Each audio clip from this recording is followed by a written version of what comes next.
The test itself consists of approximately 60 to 65 questions. There is a teacher scale where the teacher would complete the scale on their students. There is a parent scale where a parent would complete the scale for their child. And if the student is over the age of 8 years old, there is a self-report scale. And what the fact it will yield will be an overarching total trauma index.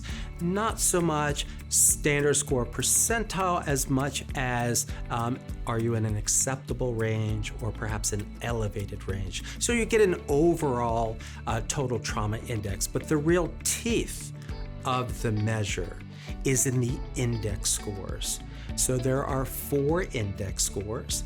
Physiological index, in other words, in a classroom setting, are you showing signs of your voice is cracking, your hands are shaking, your face is flushing? Are you having difficulty controlling bodily types of symptoms in a classroom setting?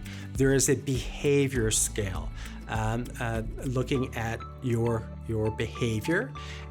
Do you, for example, join others in the cafeteria, or do you prefer to eat lunch by yourself? Do you raise your hand eagerly to ask a question, or do you try to disengage totally from any type of group situation? What is your behavior like in school? There is an social emotional scale looking at affect, mood, facets of perhaps anxiety or depression.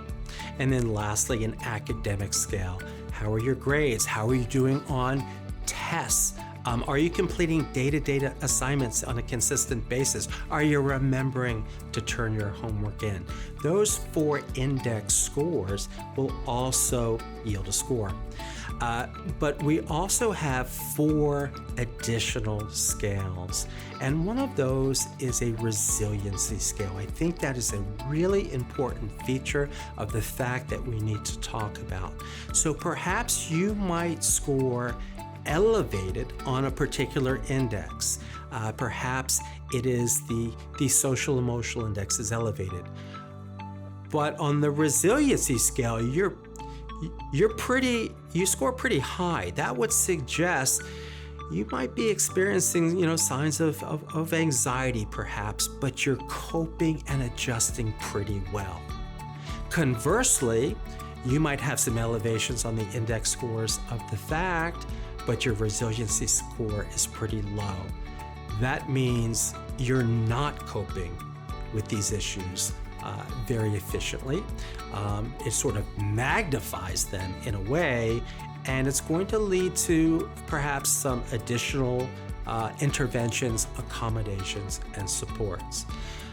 If we can describe the fact at the end of the day, what is our main theme, what is our mantra? We can't learn unless we feel safe. How safe and comfortable do you feel in school? That's the fact.